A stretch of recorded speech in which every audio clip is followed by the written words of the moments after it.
Bonjour et bienvenue dans le podcast du Human Factor. Je m'appelle Alexis Eve et tous les mercredis, je vais à la rencontre des startups les plus véloces pour rentrer en détail dans les bonnes pratiques RH qui leur permettent de faire du facteur humain un levier de croissance plutôt qu'un risque. On va accompagner la personne qui crée un site e-commerce dans peut-être sa première campagne de financement participatif. Le Human Factor, ce n'est pas qu'un buzzword. C'est aussi le nom de notre premier livre. Les clés de l'alignement entre associés, d'une organisation adaptée ou encore de la bonne relation à son travail.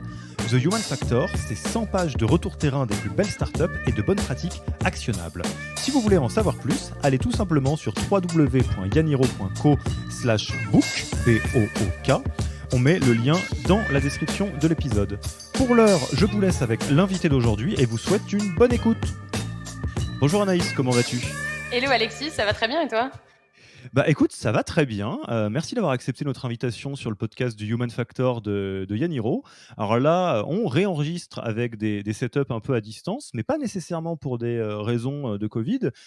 Tout simplement parce que Yaniro, on est basé à Paris et que là, vous êtes à Aix-en-Provence. Ouais, et donc c'est un peu pour des raisons de Covid d'une certaine façon, parce que nous, on a effectivement accéléré la relocalisation d'une partie de l'activité suite au Covid. Donc on est maintenant effectivement à Aix-en-Provence avec une vingtaine de nos salariés. Donc il y a à peu près un tiers de nos salariés maintenant qui habitent à Aix-en-Provence, pour plein de raisons dont on aura l'occasion, je pense, de reparler après. Mais c'est vrai que le Covid, pour nous, ça a été un accélérateur. Donc je fais partie des Parisiens qui ont quitté Paris à l'issue du Covid. Donc c'est pour ça que je vous appelle aujourd'hui depuis pas le soleil, parce qu'il pleut, c'est un événement rare à Aix-en-Provence, mais depuis le sud en tout cas. Eh ben, je tiens ma petite vengeance parce que je regarde par la fenêtre et il fait très beau. On va voir combien de temps Écoutez, ça va durer. Mais... écoutez, c'est donc un fait rare que nous enregistrons avec ce podcast aujourd'hui. Alors Anaïs, tu es cofondatrice de Live Mentor, que je pense que beaucoup de nos auditeurs et auditrices connaissent, mais est-ce que tu peux me raconter le Live Mentor là de septembre 2020 ? Comment on raconte Live Mentor maintenant ? Alors, Live Mentor, on est un programme d'accompagnement pour les créateurs d'entreprises. Donc, on a accompagné depuis 2016 plus de 7000 créateurs d'entreprises, principalement des TPE ou des indépendants. Nous, nos entrepreneurs, c'est vraiment ceux dont on parle pas forcément dans challenge. J'arrive jamais à prononcer ce mot, challenge, on va dire, à la française. Donc, ça va être des freelances, des personnes qui créent des petits sites e-commerce, des artisans qui vont créer leur propre savon, leur propre tablier et qui vont essayer de les vendre en ligne pour créer leur propre emploi. Donc, c'est vraiment plutôt des petits projets, pas au sens de leur noblesse, mais au sens de leur envergure. En général, c'est des projets qui commencent en tout cas par créer d'abord l'emploi de leurs fondateurs.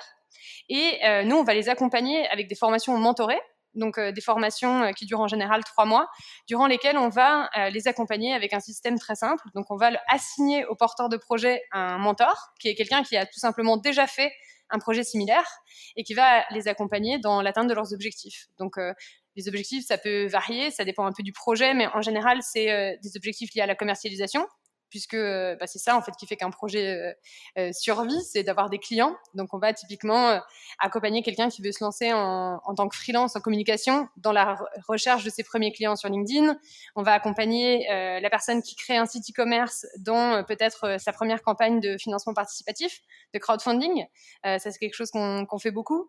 On va aussi accompagner potentiellement des personnes qui ont besoin de copywriting, quelqu'un qui crée par exemple comme nos entrepreneuses de Mazonia qui créent un projet solidaire autour des sacs et qui ont besoin de créer une séquence de vente pour les vendre. Ça, c'est toutes les choses qu'on fait. Et c'est un accompagnement qui a lieu 100% en ligne parce qu'on le veut le plus inclusif possible. Nous, notre ambition un peu grandiloquente, c'est de dire il ne devrait pas y avoir de raison, en tout cas pas de raison valable pour lesquelles on ne pourrait pas avoir accès à un coaching entrepreneurial de qualité. Donc qu'on soit dans une grande ville, qu'on soit dans une petite ville, qu'on ait fait des études ou pas, qu'on soit une femme, qu'on soit un homme, qu'on soit jeune ou vieux, peu importe, on doit avoir accès à cette connaissance-là. Et le modèle en ligne nous paraissait en tout cas la solution au début. Et c'est ce qu'on fait depuis 2016 avec une communauté qui grandit. Et 7000 projets, ça fait quand même une grande école de commerce maintenant. Quand on y repense. Ouais, ça fait du monde en effet.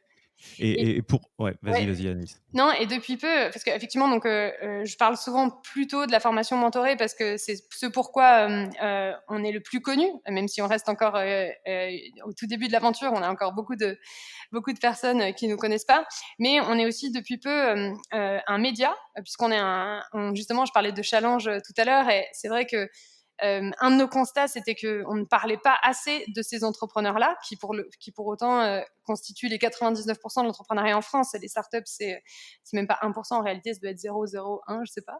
Et donc, on leur a dédié des médias. Donc, on a un podcast, nous aussi, mais on a surtout un magazine qui s'appelle Odyssée, et qui est un magazine mensuel qui sort tous les mois, comme son nom l'indique, et qui raconte des histoires d'entrepreneurs TPE, d'indépendants au début de leur projet, qui parlent de leurs problématiques spécifiques. Et ça s'inscrit en fait dans cette mission de démystification de l'entrepreneuriat qu'on porte, et d'envie de parler et d'œuvrer pour défendre parfois aussi cette communauté d'indépendants et de TPE. Donc, Et on peut-être... est une sorte de gros écosystème dédié aux TPE et aux indépendants. Et peut-être pour donner un peu de visibilité à celles et ceux qui nous écoutent, donc là, vous êtes à peu près une cinquantaine Tout et à fait. vous avez levé à différents moments pour un total d'un petit peu moins de 5 millions. Ouais. Donc voilà un peu les contours de Live Mentor à l'extérieur et à l'intérieur. C'est bien ça?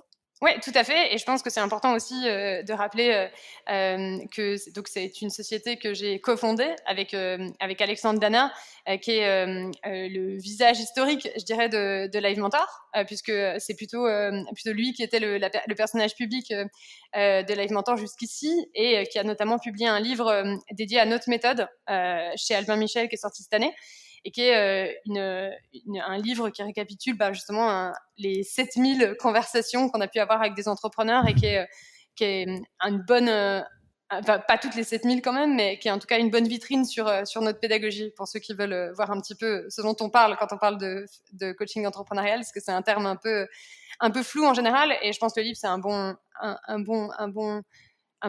aperçu.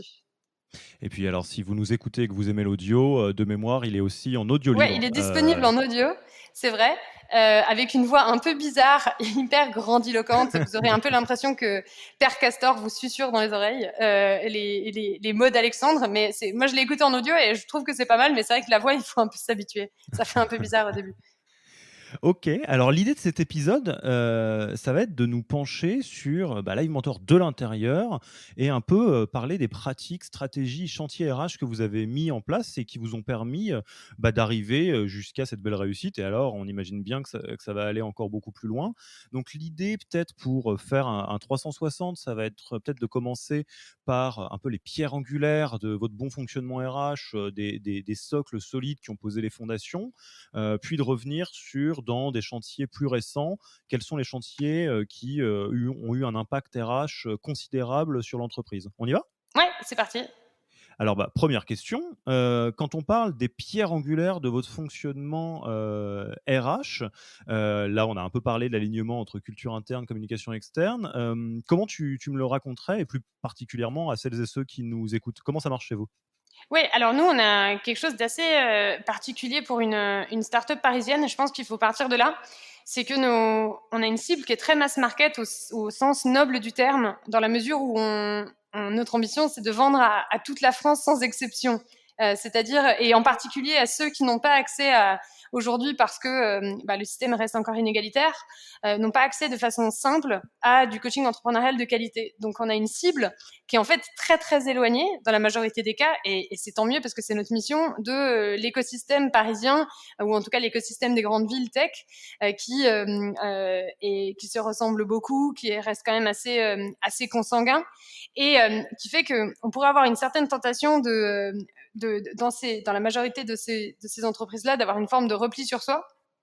Nous, c'est quelque chose qui est vraiment pas possible, parce que si on commence à se replier dans une culture trop élitiste, tech ou autre, en fait, on est en cacophonie totale par rapport aux aspirations par rapport à notre mission d'abord, et par rapport aux aspirations, par rapport au mode de vie de nos entrepreneurs. Et donc pour nous, c'est extrêmement important pour continuer à les servir au mieux, en fait, de rester le plus proche possible de notre communauté, et donc de jamais céder à la tentation de commencer à faire des choses qui leur paraîtraient complètement délirantes à leur échelle. Alors ça, c'est un peu le fait d'être aligné avec notre communauté, ça c'est un petit peu, ça semble un peu comme des paroles en l'air, mais très concrètement, comment ça se reflète chez nous? En fait, moi, je me suis toujours dit, et je pense que ça vient d'où je viens, parce que je suis née à la campagne dans une famille, enfin tout ce qu'il y a de plus normal. Et Alexandre, pareil, vient pas du tout d'un milieu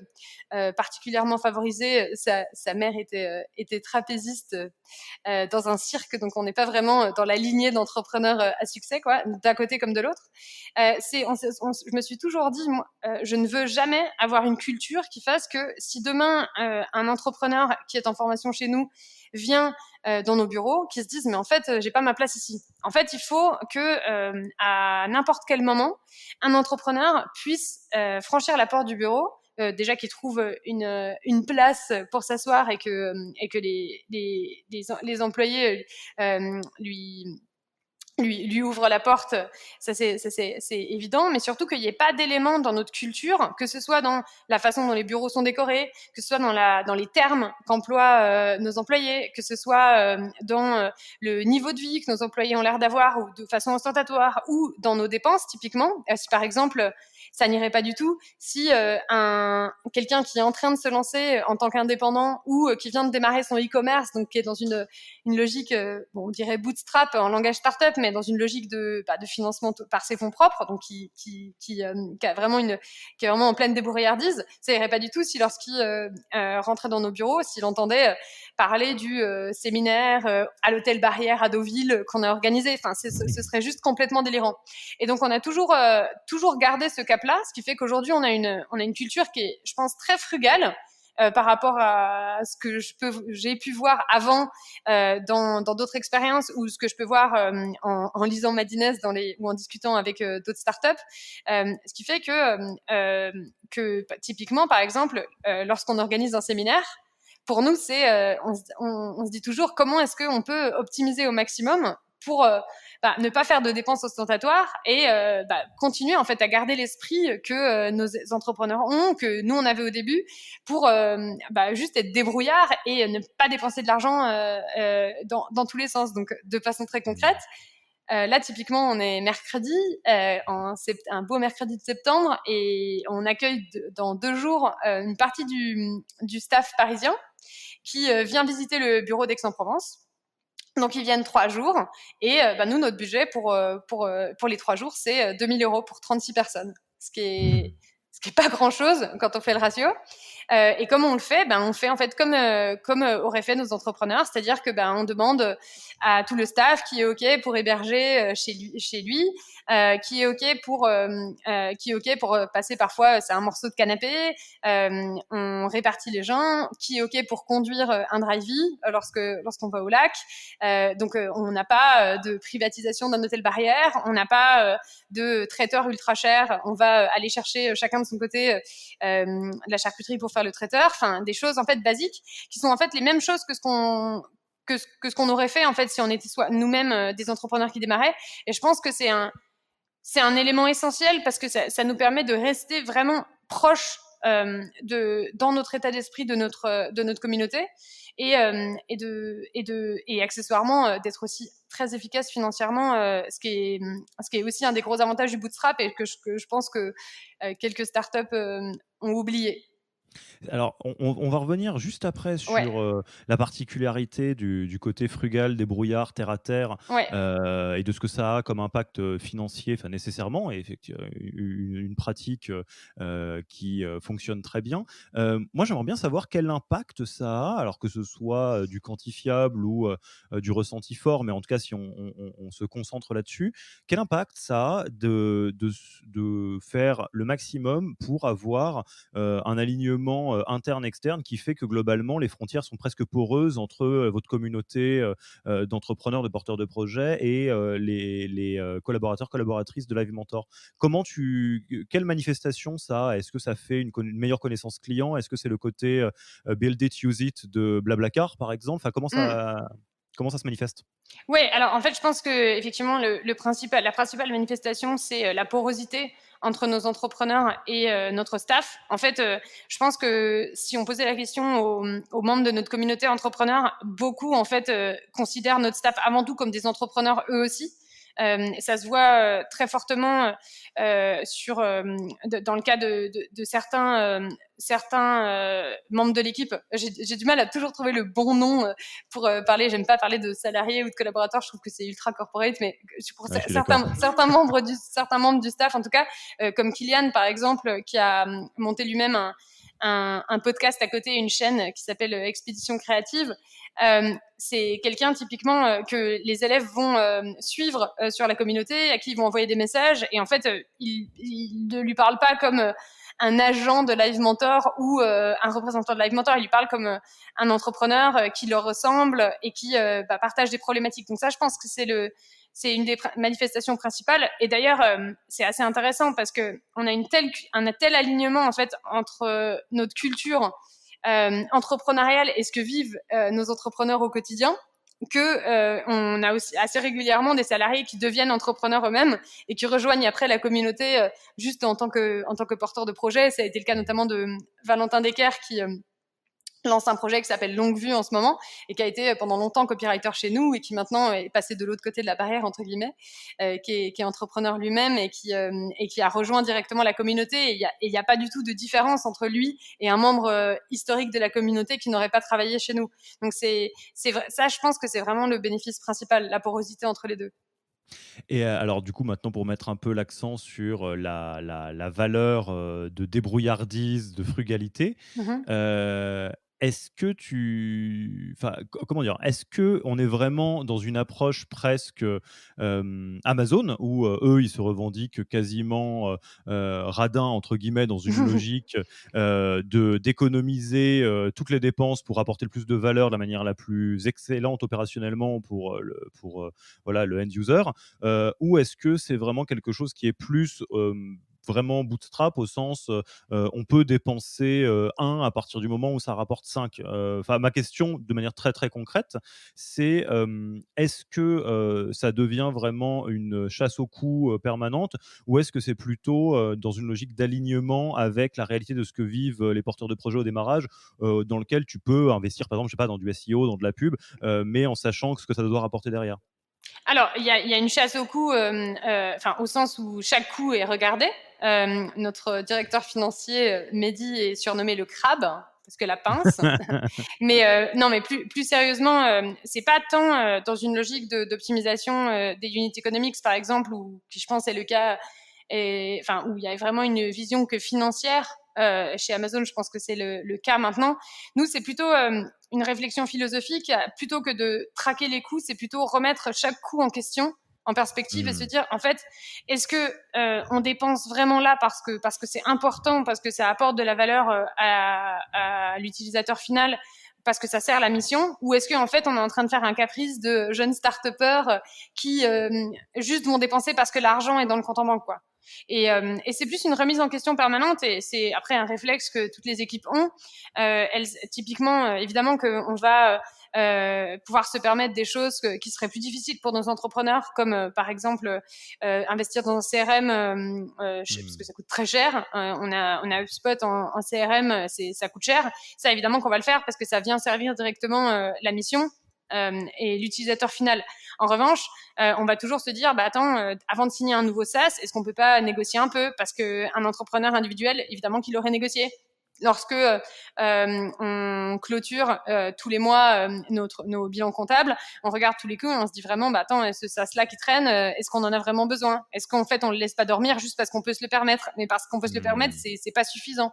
Donc c'est plus une réflexion comme ça, et toujours se dire, est-ce qu'on pourrait pas le faire différemment? Et est-ce que si on n'avait pas eu d'argent VC injecté, est-ce qu'on l'aurait fait comme ça quand même? Et si la réponse est oui, on le fait. Mais en revanche, si c'est un caprice ou juste une largesse qu'on se permet permet parce qu'on peut, ça, c'est quelque chose qu'on ne tolère pas. Ouais, Donc, c'est donc un peu différent.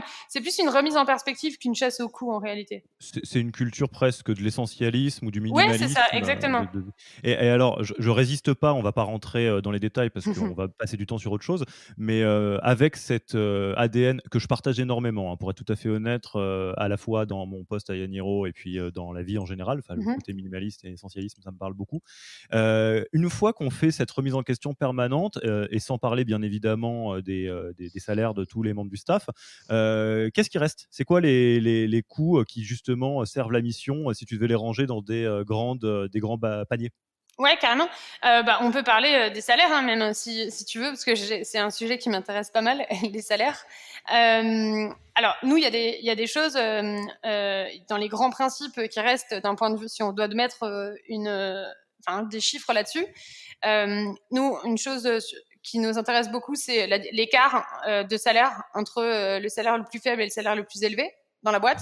Ça, c'est quelque chose. Ça, c'est plus.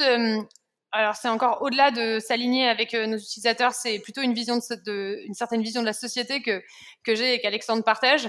Et je crois que d'ailleurs que c'est pas pour rien qu'une entreprise, ça s'appelle une société aussi, et qu'on peut aussi créer sa petite société à son échelle en tout cas.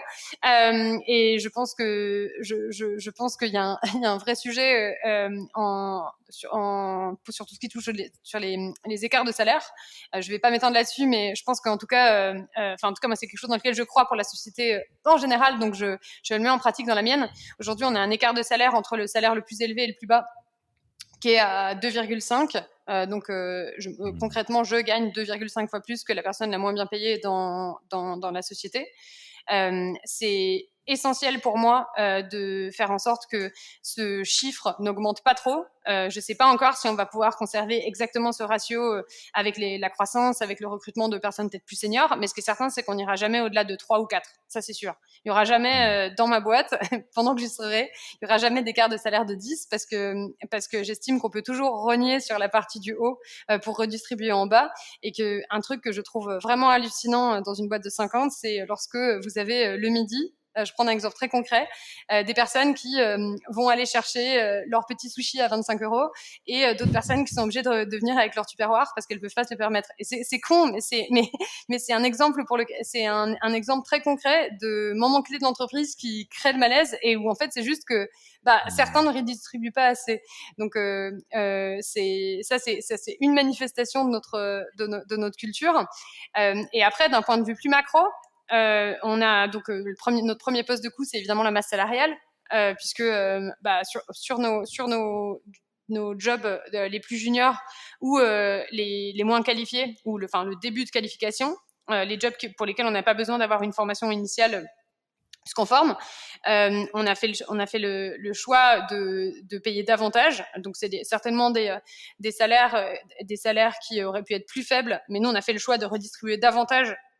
Et du coup de payer un peu moins les salaires les plus élevés, ce qui fait qu'on a une masse salariale qui reste quand même assez conséquente, mais qui est compensée par le fait qu'on a personne qui gagne 100 000, 150 000 € ou 200 000 € chez moi, ce qui au final aide beaucoup, parce que j'entends assez souvent des start-upers qui me disent « Oh mon Dieu, je ne sais pas comment être rentable. » Ok mec, t'as genre 5 mecs à 500K, donc forcément c'est sûr c'est plus dur.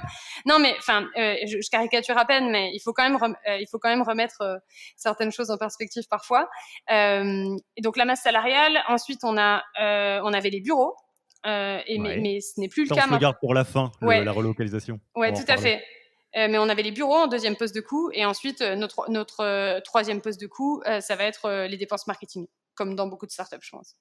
Ouais, ouais, ouais. Où là, j'imagine que vous faites attention à justement comment un sou se transforme en Oui, oui, fois 3, fois X, fois 10, peu ouais, importe. on a une marketing efficiency aujourd'hui qui est toujours autour de 30%. Mmh. Et ça, c'est plutôt notre limite haute. Et je sais, pour avoir travaillé dans d'autres sociétés avant, que c'est plutôt austère comme limite à se poser. Et ça Mmh. sous-entend aussi effectivement qu'on n'achète pas de la croissance, on ne sacrifie pas la croissance sur l'autel de la rentabilité. C'est très, intéressant et je pense, unique, d'avoir une start-up, qui, lève des fonds avec des codes de bootstrap, pour être très concret, et Oui, ça va bien avec l'ADN. oui. Alors après, je pense qu'on a levé des fonds en étant très jeune. et que il y a des éléments dans notre histoire qui font que, notamment, le modèle initial que la société avait, sur lequel on ne va pas s'étendre, mais qui a précédé ce modèle-là, qui justifiait une approche beaucoup plus venture, qui fait qu'on a embarqué un petit peu ce financement venture qui, en réalité, nous a quand même beaucoup, c'est même pas quand même, mais qui nous a énormément aidé à aller aussi vite. Donc ça nous a aidé à aller aussi vite, mais pour autant, on a essayé de combiner la puissance de frappe du venture avec la culture bootstrap, et au final, ça donne des résultats intéressants en termes de croissance aussi, puisque on fait x2 chaque année. Là, on a fait x2 sur le premier semestre en étant rentable. Donc, c'est aussi intéressant. Et honnêtement, je pense pas qu'on aurait été rentable si on s'était pas appliqué certains principes, notamment la limitation d'écart de salaire et la frugalité aussi, puisque je donnais l'exemple du séminaire, mais en réalité, un séminaire de 30 personnes, ça peut vite coûter 50 000 balles, voire plus. Et 50 000 balles sur une boîte comme la nôtre, qui fait quelques millions d'euros de chiffre d'affaires, ça peut déterminer la rentabilité d'un mois, quoi. Donc, c'est toute une somme de petites choses qui font on a la chance d'avoir du financement venture. Et donc, ça nous permet d'accélérer et d'aller beaucoup plus vite que si on l'avait pas, ça c'est clair. On n'en serait pas du tout là si on n'avait pas eu les fonds. Par contre, ça c'est pour la top line, mais sur la bottom line, donc ce qui arrive à la fin, l'EBITDA, clairement, l'EBITDA, il vient de notre culture bootstrap. Et alors, je regarde un peu le temps qui tourne, mais oui, je il y a parle beaucoup. Plein de choses à se Tu pourras me dire. couper. Ouais. Mais on va pas couper, t'inquiète pas, il n'y a pas de problème. Moi, j'aimerais bien qu'on parle un peu pour compléter le tableau de cette culture qui est très poreuse avec votre communauté, de l'égalité des chances. Au-delà de l'écart de salaire dans le staff, on sait que vous avez un staff qui est très, très, très divers. Et j'aimerais bien savoir à la fois quelle réalité ça a au quotidien, dans les recrutements, dans éventuellement la mobilité, l'évolution à certains postes, et puis l'impact. Comment vous pouvez mesurer, au-delà de la philosophie que vous portez et de l'ADN que vous portez, de dire bah non, on le fait et en plus ça marche. Tu peux m'en parler un peu? Ouais, carrément. Alors, l'égalité des chances, effectivement, je pense que c'est au cœur de notre mission, puisque si on devait résumer la mission, c'est vraiment cette idée de démocratiser l'accès à l'entrepreneuriat pour ceux qui le souhaitent. D'ailleurs, je ne dis pas du tout que notre ambition, c'est de transformer tous les Français en entrepreneurs. C'est un peu plus nuancé que ça, mais en tout cas, que ceux qui veulent le faire, qui puissent avoir accès à la même qualité d'accompagnement, qu'ils soient en province, qu'ils soient à Paris, qu'ils aient fait une grande école ou pas. Donc, cette idée-là d'égalité des chances, elle est très, très fortement ancrée dans notre mission. Elle est très fortement ancrée dans mon histoire personnelle aussi, puisque moi, je suis vraiment l'enfant de la méritocratie et républicaine, on va dire. Mes grands-parents étaient ouvriers, mes parents ont eu un bac+2 et moi, j'ai eu la chance de faire une grande école. Et donc, moi, j'étais persuadée que, en fait, l'école républicaine, ça marchait pour tout le monde, quoi. Depuis que j'étais petite, on m'avait dit si tu travailles bien à l'école, tu vas voir, nous, on a pu faire mieux que nos grands-parents, enfin, que nos parents, et toi, tu vas faire mieux que nous. C'était un truc que j'ai beaucoup entendu quand j'étais petite. Et en fait, bon, au fur et à mesure que j'ai progressé dans ma vie, dans mes études, je me suis rendu compte que, en fait, la méritocratie, c'était pas vrai. Enfin, qu'en tout cas, ça avait fonctionné pour moi, mais que j'étais plus une exception que la règle. Et que pour beaucoup de personnes, ça ne fonctionnait pas, et que l'école était une solution pour certaines, mais en tout cas, c'était pas une solution qui était exhaustive, et que en tout cas, c'était, enfin, pour moi, de la malhonnêteté intellectuelle que de dire que chacun avait ses chances et que le diplôme qu'on avait à la fin était la résultante d'une concurrence pure et parfaite du travail fourni. Et ça, c'est quelque chose dans lequel en fait, je croyais très fort au départ, comme beaucoup de gens, je pense, qui étaient bons à l'école, mais dans lequel, mais qui ne me semble pas du tout juste aujourd'hui. Et petit à petit, j'ai réalisé ça. Et donc pour moi, c'est la raison pour laquelle on a créé Live Mentor. Et c'était essentiel pour moi dans notre politique RH de refléter cette égalité des chances et de donner, de la même façon qu'on donne une chance à nos entrepreneurs de réussir, de donner une chance à des profils qui n'avaient pas forcément fait le parcours type classique de grande école égale start-up après, de s'exprimer et de progresser dans la boîte. Et donc, de façon très simple, en fait, on a commencé très simplement, tout simplement, en ne mettant pas sur les offres d'emploi qu'on ne voulait personne qui n'était pas sorti du top 3 école de commerce ou équivalent école d'ingénieur. Et ça peut sembler un peu bête, mais faites un test et regardez sur Welcome to the Jungle et vous verrez qu'il n'y a pas beaucoup de boîtes qui ont juste déjà cette ouverture dans les CV qu'ils reçoivent. Et ensuite, c'est recevoir des profils divers, éduquer aussi les personnes qui font les entretiens, enfin le staff initial, à certains principes, comme par exemple, on ne peut pas utiliser le diplôme de quelqu'un pour le refuser. Enfin, c'est pas un argument d'autorité suffisant. Le fait après, une fois que la personne est dans l'entreprise, je ne supporte pas les arguments d'autorité qui sont liés à des parcours académiques, par exemple. On ne peut pas dire non, mais il a quand même fait HEC ou il a quand même fait le SCP, école que j'ai faite. Enfin, c'est quelque chose que je n'utiliserai pas. Et donc, ça fait que directement, les conversations doivent être un peu plus poussées en général parce qu'il n'y a pas d'argument d'autorité de ce type-là chez nous. Et en vrai, pour être tout à fait honnête, dans les expériences que j'ai pu avoir avant, il y a énormément de conversations qui s'arrêtaient parce qu'il y avait un argument d'autorité qui était sorti, mais oui, mais lui, il a fait Polytechnique, donc il doit savoir mieux que toi. Et en fait, non, parce que bon, quand même, il sait mieux que nous. Si on n'est pas convaincu, c'est qu'il nous a mal expliqué. Et donc, il y a un peu cette obligation de ne pas utiliser de jargon, de ne pas utiliser d'arguments d'autorité qui sont liés à soit une expression de classe, soit, parce qu'au final, c'est ça, soit un parcours académique.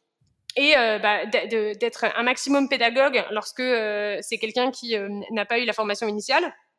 Après, d'être exigeant avec ces personnes de la même façon qu'on l'est avec quelqu'un qui a fait une grande école. Ça, c'est aussi, il y a aussi une égalité d'exigence.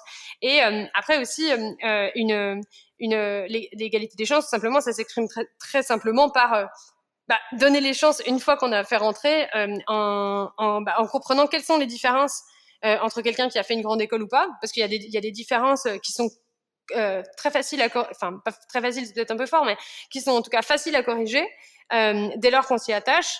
Et par contre, qu'il ne faut pas négliger dès le début. Donc, typiquement, une chose dont on s'est assez vite rendu compte, c'est que les personnes qui n'avaient pas eu un profil grande école ou parcours universitaire ou parcours universitaire de niveau master, typiquement, en fait, assez souvent, c'était des personnes qui n'avaient pas forcément eu l'occasion de faire des stages avant. Parce que c'est pas forcément facile en fait de trouver un stage quand on est en licence ou tout simplement quand on n'a pas le bac. Alors, en général, c'est des personnes qui n'ont pas, en tout cas pas fait de stage en start-up, ce qui fait que en général, elles n'avaient pas forcément les codes ou les réflexes. Parfois, c'était juste un Google Calendar, typiquement, c'était quelque chose qui n'était pas forcément connu. Mais on va pas ne pas recruter quelqu'un parce qu'il ne sait pas utiliser Google Calendar. C'est juste qu'on lui a pas expliqué. Donc, on a mis pas mal de petites initiatives en place. Typiquement, on a un programme d'excubation, par exemple, où on envoie les personnes qui le souhaitent. Donc, ça peut être des personnes qui ont fait une grande école ou pas, d'ailleurs, mais les personnes qui le souhaitent chez d'autres startups pour voir comment ça se passe. Donc, ils vont pendant 1 ou 2 journées faire une sorte de voyage scolaire pour écouter l'équipe sales, pour écouter l'équipe CSM. Et en fait, tout ça, ça permet en fait de corriger assez rapidement des inégalités au départ qui qui sont juste le fruit de 1 ou 2 stages en plus, quoi, en général, et qui donnent assez vite le vocabulaire, qui donnent des perspectives, qui donnent des points de comparaison, et qui du coup permettent d'avoir les mêmes armes en réunion, parce que la chose que je ne veux pas, c'est typiquement d'avoir quelqu'un qui, parce qu'il n'a pas fait une grande école de commerce, n'a pas fait un stage de 6 mois, et du coup ne peut pas utiliser dans son argumentaire rhétorique, on va dire, des choses comme « Ah non, mais non, moi, dans mon autre stage, on faisait comme ça, donc ça doit être mieux. » C'est parce que cette personne n'a pas de point de comparaison, parce que juste, elle n'a jamais vu d'autres entreprises, et parfois parce que juste les autres entreprises ne voulaient pas la prendre. Donc, c'est tout plein de petites choses comme ça qui consistent, en fait, de façon très concrète, à mettre des solutions pragmatiques en face d'inégalités au début, et qui font que après 6 mois, on voit pas du tout la différence. On a des équipes sales aujourd'hui qui sont un mix de personnes qui ont fait des grandes écoles, de personnes qui ont des parcours universitaires, de personnes qui n'ont pas le bac. Enfin, il y a vraiment de tout. Et d'ailleurs, c'est une équipe aujourd'hui d'une 30aine de personnes quand même, qui est pilotée par quelqu'un qui a pas le bac, qui était joueur de poker avant, et qui est au CODIR d'ailleurs maintenant. Donc ça montre que ça marche parce que on l'a pas mis là parce que il avait ce parcours-là. On ne fait pas discrimination positive comme ça. On l'a mis là parce que c'était la personne qui était la plus compétente. Et ça montre que c'est parce qu'on a réussi l'onboarding il y a 3 ans lorsqu'il est arrivé et qu'on lui a donné les moyens de prospérer dans la boîte indépendamment de ce qu'il avait fait avant. Ouais, alors on pourrait là en parler des heures, mais il y a eu tu fais bien de souligner quelque chose et je trouve que c'est crucial. Il y a deux choses. Il y a le fait que, au-delà du fait que c'est très, très, très aligné avec votre mission, avec vos valeurs, il y a un effet qui est non discutable, c'est que ça marche. Enfin, quand on regarde les métriques d'évolution de Live Mentor, c'est même pas une question. Enfin, tu as parlé de votre capacité à doubler le chiffre d'affaires, à évoluer, à prospérer, et évidemment que ces enjeux de recrutement et d'évolution des talents en interne jouent un rôle là-dedans. Enfin, dans tous les cas, C'est clair. que C'est clair. voilà, ça a été un moteur. Ouais. Et d'autre part, Oui, c'est ça, c'est qu'en plus, financièrement, ça marche. C'est pas juste pour faire joli. C'est que vraiment, oui, tout à fait, ouais. c'est efficace. Les chiffres le montrent, ouais. C'est pas un vœu pieux, enfin, Non. c'est une stratégie qui paye, au-delà de la mission, hein, encore une fois, je le rappelle, parce qu'on ne peut pas instrumentaliser le truc. Mais il y a une condition sine qua non qu'on lit en parallèle, enfin entre les lignes, pardon, de ce que tu dis, c'est l'accompagnement. Oui. C'est évidemment, quelqu'un qui arrive, faut partir du principe qu'il va arriver avec son propre bagage et que si on veut, ça c'est quelque chose qu'on répète souvent, c'est que la diversité, c'est une force inouïe, c'est une réalité, mais que par contre, ça se travaille. Oui. Ça se laisse pas au hasard. Tout à fait. Ah, mais c'est impossible de réussir. Déjà, il faut comprendre, il faut enlever tous les tabous parce que il y a aussi la diversité enfin, on recrute pour faire joli et ensuite on fait comme si il y avait, enfin, on traite avec égalité. Euh, Alors que pour moi, c'est une erreur. Il faut traiter avec équité. Et il faut prendre, mais de la même façon que quelqu'un qui juste ne parle pas espagnol et qui est mis sur le desk espagnol va avoir besoin de cours d'espagnol. Si vous prenez quelqu'un qui ne vient pas du tout d'une formation initiale commerce ou d'une expérience qui lui a permis de faire des stages avant, c'est évident qu'il va y avoir des choses qu'il va devoir apprendre en plus, ou en tout cas les choses qu'il va devoir apprendre sont différentes de celles de quelqu'un qui sort de l'ESCP ou de je ne sais où. Et du coup, enfin, c'est pas lui rendre service que d'être dans une approche un peu béate, égalitaire, en se disant bah oui, du coup, c'est bon, il va apprendre tout seul ce que c'est HubSpot, quoi. Alors qu'en général, il y a de fortes chances pour qu'il sache pas ce que c'est un CRM, parce que bon, enfin, moi, j'en croise pas souvent dans la rue, quoi. Donc c'est aussi avoir une sensibilisation des managers très forte. Ça, c'est essentiel parce qu'on peut pas réussir sans que les équipes soient alignées là-dessus. Typiquement, il faut que ce soit porté par les équipes et c'est elles aussi qui vont être les garants de la culture, typiquement de reprendre si quelqu'un commence à avoir des arguments d'autorité en disant oui mais bon il est quand même polytechnicien quoi par exemple. Et ensuite et ça ne peut pas se faire sans une implication des équipes dans la formation.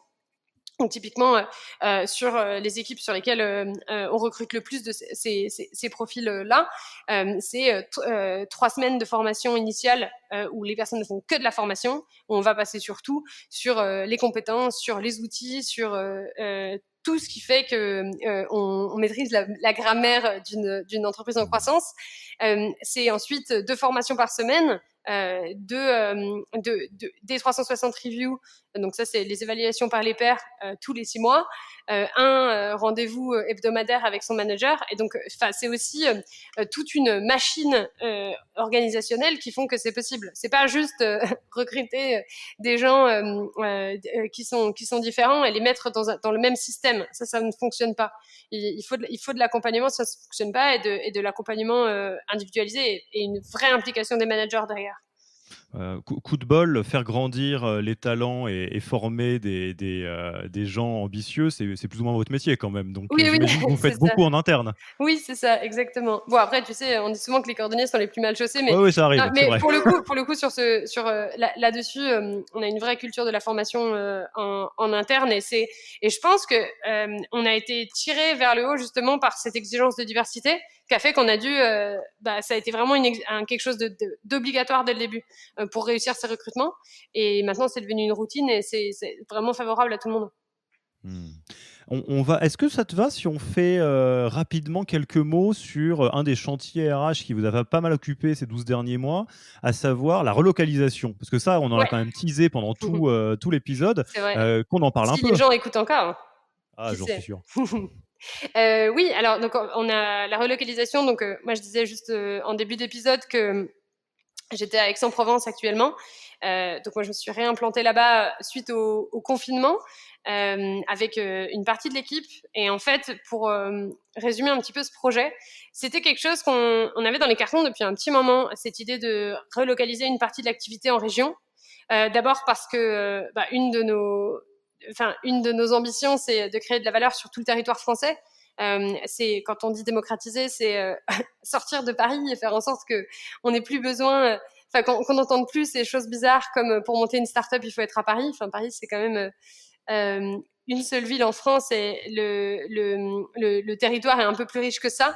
Mmh. Et je le sais très fortement pour ne pas venir de Paris du tout et pour être scandalisée par la polarisation de plus en plus forte des richesses qu'on peut avoir à Paris. Et donc nous, on voulait faire notre part du gâteau là-dessus. De la même façon qu'on joue notre rôle sur les écarts de salaire, ben, on voulait aussi nous recréer de l'emploi en région. Ça, c'était un projet qui était dans les cartons pour cette raison et qui a été vraiment accéléré par le confinement parce que ben, il y a eu un peu plusieurs facteurs. Le premier, c'est le confinement, ça a donné l'occasion de ne pas redémarrer comme avant, parce que ça a vraiment marqué une coupure. Et je pense que avant, c'était toujours des projets qui étaient un peu durs à mettre en place parce qu'il y a toujours un peu d'inertie, qui veut y aller, à quel moment on va bouger, etc. Donc là, ça a été vraiment l'opportunité. Et en plus, on a eu de la part de nos employés de plus en plus de demandes sur le fait qu'ils avaient, enfin, tout simplement, ils voulaient pas forcément revenir à Paris. Et c'était quelque chose aussi qu'on avait dans les cartons depuis un moment sur une logique de fidélisation. Parce qu'en fait, ça faisait un moment que je me disais que sur nos salaires d'entrée, même s'ils sont meilleurs que d'autres startups et parce que justement on a réduit l'écart de salaire, ça reste quand même des salaires d'entrée avec lesquels on vit pas ultra bien à Paris. Clairement, je sais pas quel est le salaire annuel pour lequel on est confortable, avec lequel on est confortable à Paris, mais c'est de plus en plus élevé.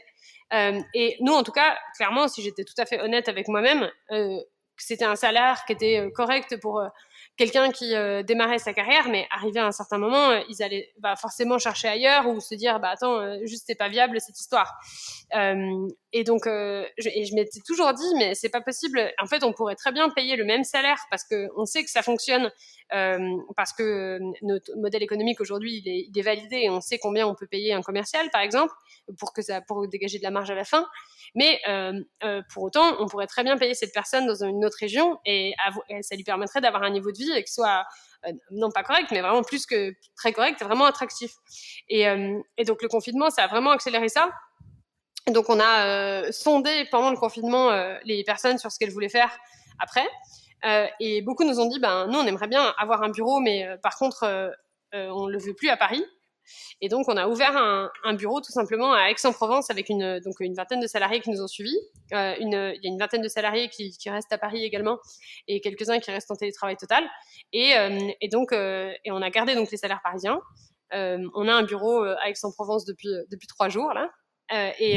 Donc on a une partie de l'activité qui est là-bas maintenant et ce qui permet du coup à nos salariés d'avoir un niveau de vie vraiment accru et ce qui nous permet aussi d'avoir accès en termes de recrutement à un bassin d'emploi qui est tout nouveau, avec un vrai positionnement attractif, parce que quand on regarde les salaires parisiens, c'est quand même beaucoup plus intéressant pour les gens qui postulent sur place. Mmh. Donc ça nous permet, tu vois, quand avant, on était un peu tous à se battre entre startups pour les talents un bassin d'emploi qui est du coup hyper en tension parce qu'on est tous au même endroit. Là, ça nous permet aussi d'avoir une vraie proposition de valeur différenciante et d'attirer des candidats qui sont top et de plus être 220 à se battre pour la Mmh. même personne. Donc, c'est aussi un avantage et je pense qu'il y a beaucoup de boîtes d'entreprises, pardon, je parle très mal, qui devraient se poser la question vraiment se demander sincèrement si elles ont tant besoin que ça d'être à Paris parce qu'en Si réalité, ça vaut la peine, ouais. c'est, enfin nous qui sommes B2C, donc en direct avec le consommateur, on n'a pas du tout besoin d'être à Paris. Éventuellement, venir une fois par mois pour rencontrer quelques partenaires. Mais quand je vois la qualité de vie qu'on peut offrir à nos salariés en comparaison, et aussi accessoirement les économies qu'on fait sur les bureaux, parce qu'il faut quand même en parler. Un bureau à Paris, nous on payait 25 000 euros, là ça nous coûte 2 000 euros à Aix-en-Provence quand même, donc le ratio Oui, est ça quand fait même... une bonne différence. Ouais, ça fait une bonne différence. Après, on va reprendre aussi un petit bureau à Paris, mais on va au moins diviser par 4 en tout cas. Et je trouve qu'il y a juste pas photo, quoi. Ça mérite quelques petits allers-retours en TGV, quoi. Et pourquoi Aix-en-Provence? Alors, un peu par hasard, moi j'étais jamais allée. En fait, on a fait une fois qu'on a vu que un des souhaits qu'avaient les salariés, c'était d'avoir un hub en province. On a fait la liste des villes qui étaient à moins de 4 heures en TGV de Paris. Et donc, on est arrivé avec une liste d'une quinzaine de villes. Et on avait aussi à rajouter un critère, je crois, il fallait qu'il y ait une French Tech pas trop loin, parce qu'il y avait des sujets quand même d'écosystème et de recrutement. Plus, on a vérifié aussi qu'il y avait Internet de bonne qualité, parce que c'est pas encore le cas partout, même si dans les grandes villes, normalement ça va.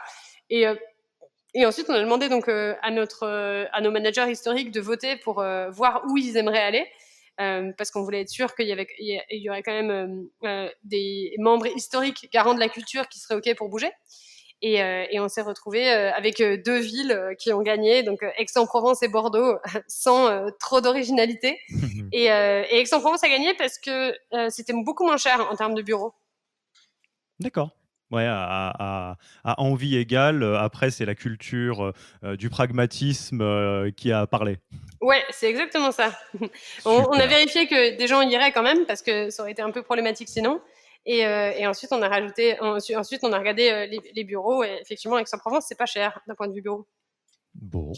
Bah, écoute Anaïs, je te propose qu'on passe tranquillement à la fin de l'interview. De toute façon, je pense que toutes les personnes qui ont écouté cet épisode pourront retrouver tes contacts pour continuer les discussions s'ils ont besoin de plus de détails. Ouais. D'ailleurs, où est-ce qu'on te retrouve si on a envie d'engager la discussion? Sur C'est quoi le LinkedIn. meilleur canal? Sur LinkedIn. Sur Instagram, n'y allez pas, vous ne verrez que des photos de cheval. Ce n'est pas très professionnel. Ok, LinkedIn, ça sera bien. Quel livre, podcast ou blog recommanderais-tu aux auditeurs et auditrices? Alors, moi, je fais attention enfin, je sais pas si je fais attention, mais en tout cas, je me rends compte que je lis pas beaucoup de livres business par rapport à mes confrères.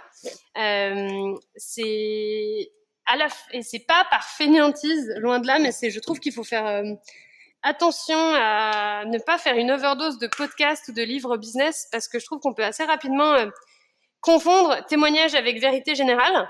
D'autant que certains de mes confrères aiment beaucoup avoir un discours très radicalisant voilà, ou dogmatique, c'est comme ça que ça se fait, sans forcément remettre leur point de vue dans un contexte de financement, dans un contexte d'objectif de vie ou dans un contexte de mission. Et donc je fais un peu attention à ça, parce que je pense que j'ai un peu cédé dans mes jeunes années à ces sirènes-là. Ça s'appelle en fait tout simplement un manque de sens critique de ma part, mais où en fait je me rendais compte que à trop écouter, je pouvais me retrouver un peu comme dans un tourbillon de témoignages sans forcément réussir à arbitrer ce qui s'appliquait à mon cas et ce qui ne s'appliquait pas du tout, par déficit d'information, parce que voilà, un podcast typiquement c'est un format qui reste assez court et dans lequel on dit encore bien ce qu'on veut. Donc on peut faire de la curation sans forcément donner de façon honnête toute la vérité sur son entreprise, sur les pertes ou quoi. Donc ça, c'est un petit peu une longue introduction pour dire que il faut que j'en écoute, mais j'essaye de faire quand même attention à pas me noyer là-dedans et à pas prendre tout ce que j'écoute comme parole d'évangile. Donc d'un point de vue business, j'écoute un peu un mix de podcasts classiques comme Génération Do It Yourself, que j'aime beaucoup, et un mix de podcasts un peu plus sciences sociales.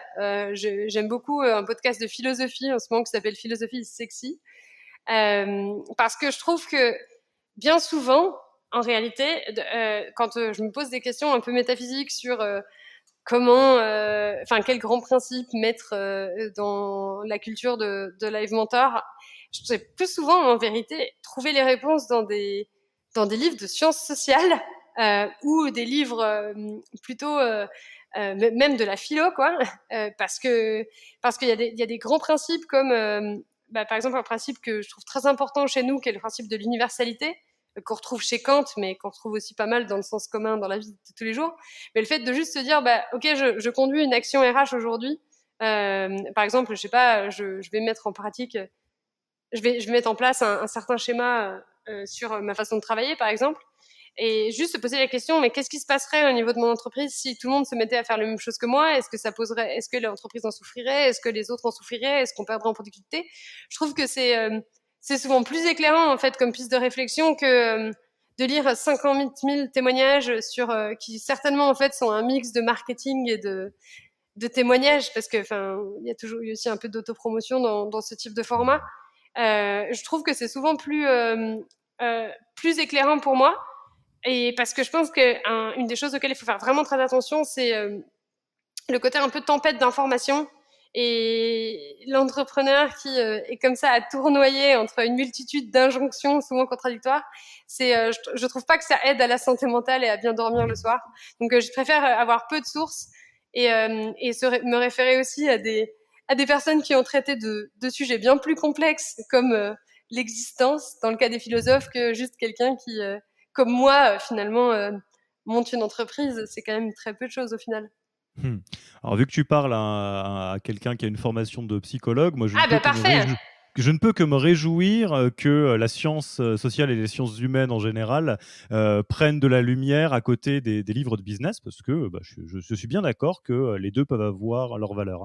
Les deux, hein. Après, faut pas être manichéen, mais je trouve quand même que parfois, on a tendance à un peu trop, comment dire, sacraliser des témoignages d'entrepreneurs. Et moi, je voudrais surtout pas qu'on fasse ça avec le mien, d'ailleurs, qui, au final, reste le témoignage singulier d'une personne qui témoigne de son expérience propre, mais qui n'a pas du tout valeur de vérité générale et qui, malheureusement, dans les formats actuels, peu tendance à y ressembler parce qu'on aime le radical, on aime le dogme, mais parce que c'est excitant, c'est rendu excitant et je trouve que c'est dangereux et il faut faire attention. Alors, Ouais. justement, pour faire la transition, pour parler de la continuité de ce podcast, qu'est-ce que tu as envie de nommer pour le prochain épisode de ce podcast, et quelles questions t'aimerais que je pose à cette personne? Alors, il y a quelqu'un que je trouve assez admirable qui s'appelle Pierre Monclos, puisque c'est une personne qui a une formation vraiment hard RH à la base, c'est-à-dire que lui, il sait ce que c'est, il comprend ce qui est marqué dans les contrats de travail, ce qui n'est pas mon cas. Et pour autant, il a, contrairement à la majorité des personnes qui ont ce type de formation, qui vont vous parler plutôt 1 milliard d'heures des indemnités prud'homales que vous risquez ou de choses horribles, de coefficients à mettre à côté du nom du salarié, qui arrive vraiment à combiner cette technique-là avec une approche vraiment humaine et une vraie vision de la montée en compétences des collaborateurs, puisqu'il il est chez Youno, qui est une autre très belle EdTech. Donc moi, j'aurais envie de lui poser des questions à lui. Là-dessus et pour voir comment il combine ce profil technicien avec une approche humaine qui est pas si simple que ça en vérité à avoir en France, parce que pour moi c'est facile de dire des choses parce que j'ignore beaucoup de choses sur le droit du travail, donc ça me semble simple parce que je sais pas que c'est compliqué, mais lui il connaît toutes les complexités et il sait que ça peut être difficile d'être innovant si on respecte tout, donc je pense que c'est peut-être intéressant de l'interroger là-dessus, sur des aspects un peu plus techniques. Eh ben, le message est passé. On verra s'il a envie de passer dans le podcast, et on lui posera la question. Écoute, Anaïs, merci beaucoup pour ton temps. Merci à toi. Je te dis à très vite et puis à bientôt. À très vite, à bientôt. Merci d'avoir écouté cet épisode. S'il vous a plu et que vous ne voulez rater aucun nouvel épisode, abonnez-vous à la newsletter en allant sur le site www.yaniro.co. Et à mercredi prochain.